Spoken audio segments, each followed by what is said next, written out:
So this past winter, I went through a bulking phase and now I'm in the cutting part of the process. And I thought it would be a good idea to kind of document it and talk to you about it, to kind of share my progress so that hopefully can help. So I started around 82 kilograms, 11.6% body fat, and 41.4 kilograms of muscle mass. So now that I'm in a cutting phase, I'm not done with my cut yet, but I'm down to 84 kilograms, 10.8% body fat, and 43.2 kilograms of muscle mass.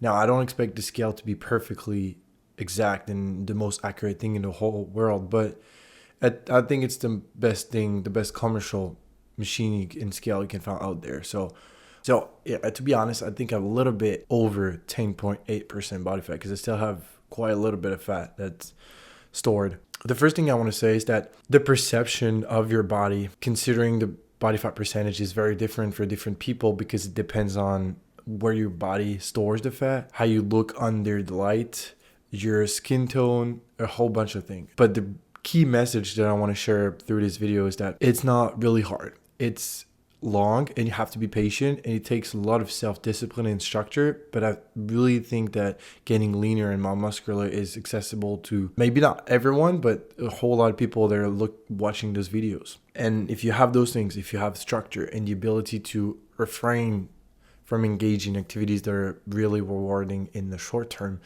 then you probably have the prerequisite in order to build muscle and get leaner. At the peak of my bulking phase, I was at 14 or 15% body fat. And so I dropped 3% in 2 months or something like that. In order to be able to accomplish this, I used the 3 pillars that I always talk about on this channel. So it's the training, it's nutrition, it's recovery. So my current program is a split on 5 or 6 days, depending on the week, because I'm cycling in between different sessions. But now the focus is more onto functional work for my legs. So I train legs 1 to 2 times a week, depending if I do 5 or 6 sessions. The second focus is onto my arms and shoulders, because I've realized that I've been prioritizing back and chest for a long time now, and that shoulders and arms have grown, but still not as much as they could. So then I'm prioritizing those first. The training plan looks like push-pull legs, no magic here, shoulders, rest day, and then going back again for push-pull and eventually legs. I don't really care about the days at which I'm doing a certain session. I don't really care about this. The only thing I really care about is about progressive overload, so improving on every one of my lifts as much as I can, putting on either more reps, either more weights or less recovery time in between my sets. And it's really, really easy to do. I just use the Note app in my phone. So first what I do is that for the whole cycle, I create what I think would be the best split for me, the best workout plan.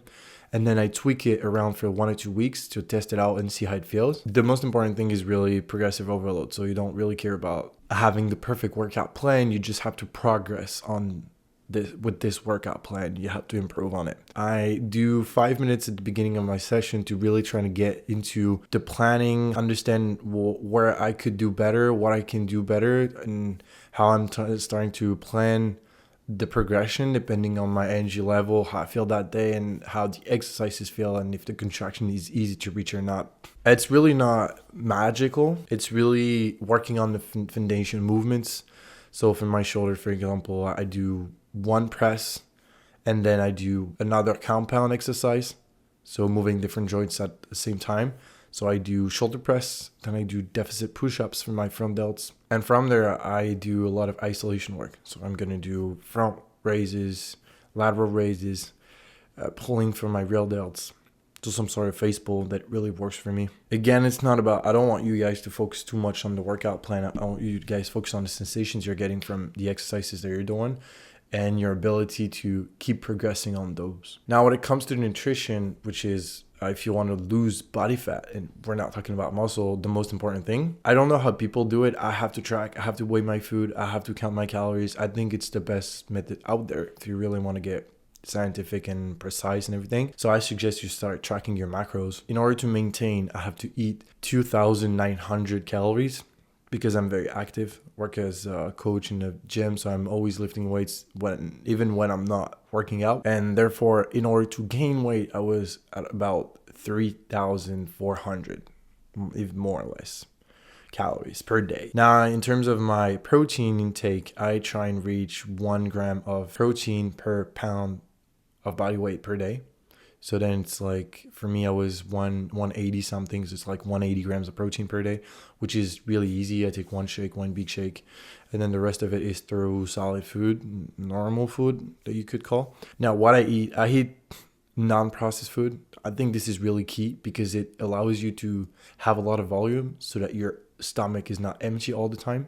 Because the thing is, if you're consuming processed food, most of the times there is a lot packed in it, a lot of calories and a lot of fat. If you think of your calories as points you have for the day that you can spend wherever you want, as long as you're reaching your macros, of course, then you don't want to eat processed foods or minimally processed foods, because it's going to rob you of most of your points, as it's just packed with a whole bunch of shit in it.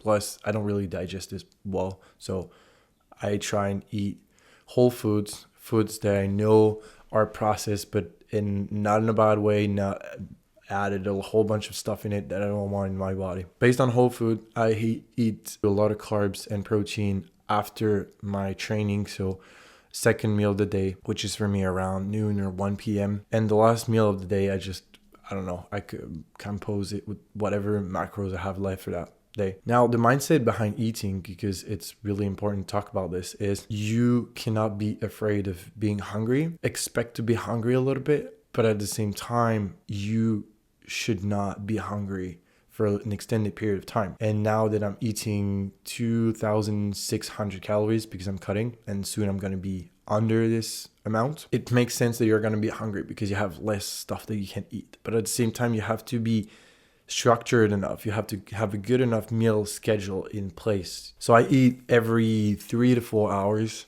and I try to make it as voluminous as possible.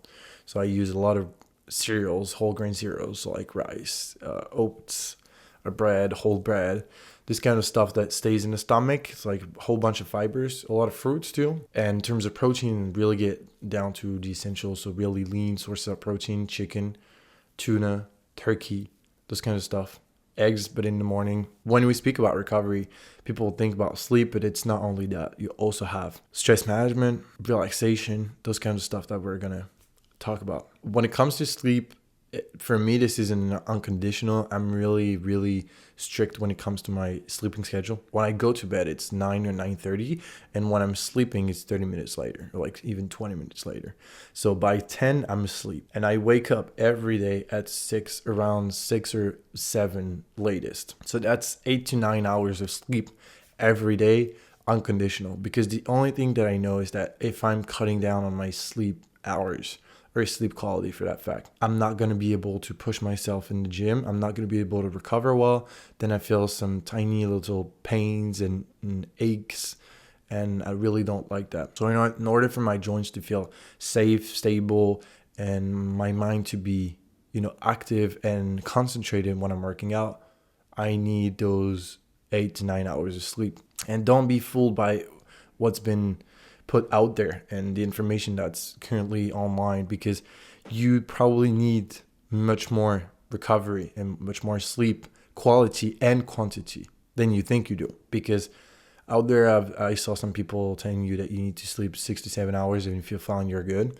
If you're training, you have to know that you probably need a whole lot more recovery than most people, because most people are inactive, sedentary, not playing any sports, and not really enjoying life. So do not trust these information. Go for as much sleep as you can, realistically speaking, but not so much that you feel drowsy all day if you're oversleeping. I work 6 to 7 hours per day, and I take 1 hour break. I go for something that's not work related. So I go for a walk or I read. This is really important, breaks in the middle of the day. And I feel like all of the people are not talking about it because it's not very trendy, very fashionable. Those breaks I treat unconditionally too, because I feel like this is recovery for my brain. And I also do active recovery. So on the days during which I'm not working out, I try and do active recovery. So I try and go for a long walk. I try and stretch. I try and do mobility work, because I really I still want to move, even if I'm not really intensively active. And stress management is the last part of the equation, really important. People underestimate this, but you have to know that if you're stressed all the time, if you're under chronic stress, it completely impairs your ability to build muscle, to recover,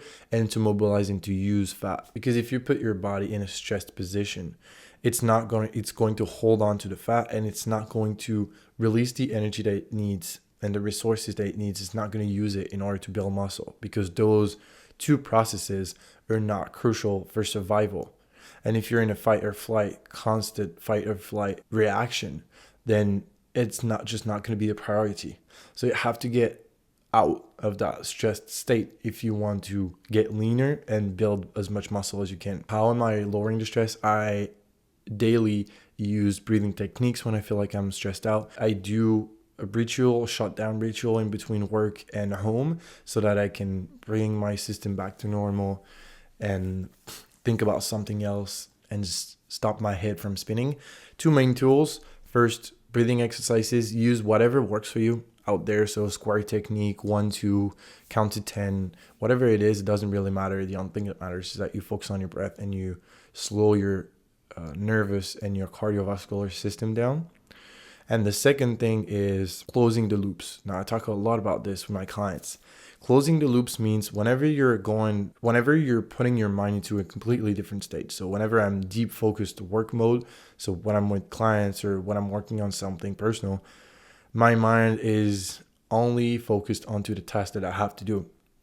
But this opens up loops in your brain.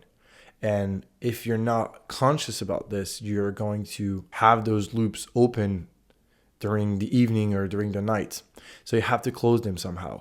I do this through journaling. So you write down the things that you've thought about that day, things that are taking quite a lot of space in your mind. Kind of tell your brain that those things you can close off for now and you're going to come back to it later.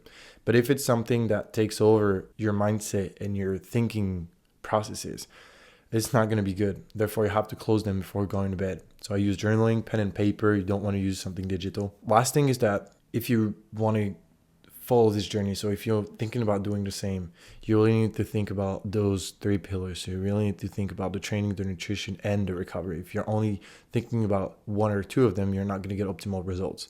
So this is why I created Fitness Autonomy, because I feel like training, a whole lot of people are talking about it, nutrition a little bit, but recovery, stress management, all those kinds of things that are preventing you from building muscle. I don't want other people to go through this and kind of lose their momentum and then their motivation. In the meantime, I hope this helps. You just trust the process.